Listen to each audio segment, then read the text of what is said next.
it into your soul until the very idea of going back becomes unbearable, until the fear of wasting your life outweighs the fear of failing.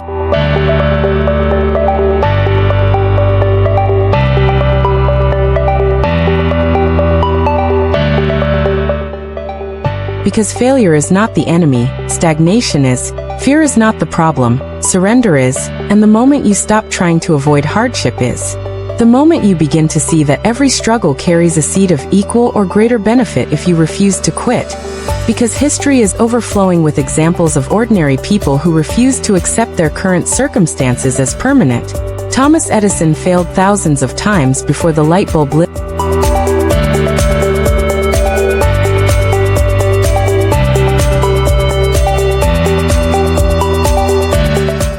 up. Henry Ford went bankrupt multiple times before the assembly line changed the world.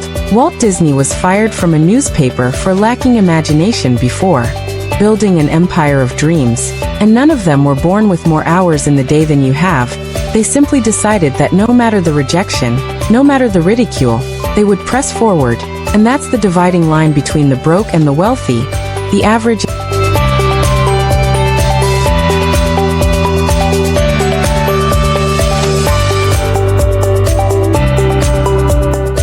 and the exceptional, not intelligence, not talent, but the relentless choice to act in the face of resistance, to act when it's boring, to act when it's painful, to act when every part of you wants to stop, because the wealth you seek is on the other side of consistency, and yet most people will never cross that line because they want the reward without the sacrifice, they want the mountain view without the climb.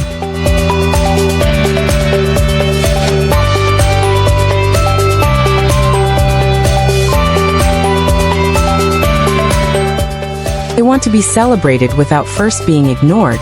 And so they stay in the loop, waking up, going to work, coming home, numbing themselves with entertainment, repeating until their dreams fade into something they used to talk about.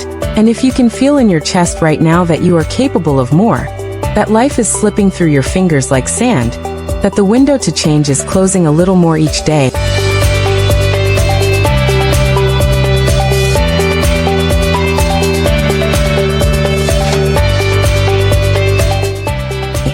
then you must stop waiting for permission, because no one is coming to rescue you, no mentor, no friend, no politician, no miracle. The only person who can pull you out of the hole is the one staring back at you in the mirror.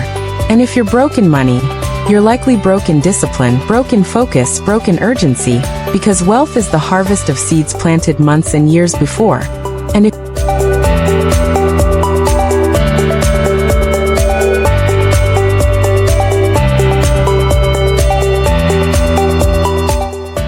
you plant laziness, distraction, and doubt, you will reap nothing but scarcity.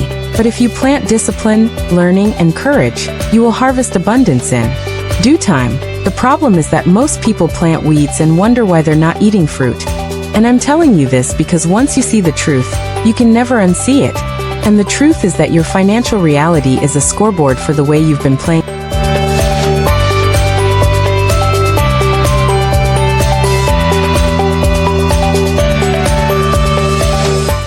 the game of life, and you can change that score if you're willing to change how you play, because money itself is neutral, it flows to those who respect it, manage it, and multiply it, and it runs from those who waste it, fear it, or serve it like a master.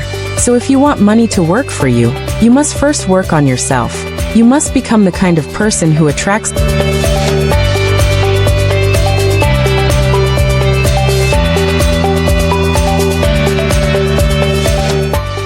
opportunity instead of chasing it, who sees possibility instead of problems, who takes ownership instead of making excuses, because excuses are the language of the broke, and ownership is the dialect of the wealthy.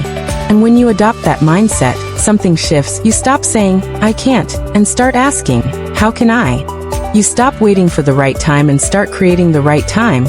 You stop seeking validation from the crowd and start building results in silence. Because the truth is that most people will not understand you when you begin. They will mock you, doubt you, maybe even resent you. But remember, their opinion does not pay your bills. Their approval will not build your future.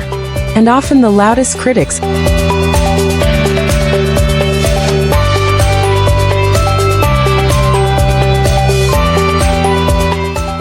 are the ones who have settled the hardest. So let them talk while you work, let them doubt while you prove, let them laugh while you climb, because one day you will be standing at the peak looking down at the place you refused to stay. And on that day you will realize that the struggle was worth it, that every early morning, every late night, every sacrifice was just a down payment on the freedom you now live. And in that moment you will know that you were never chasing money, you were chasing the person you could become. And that person was worth every step.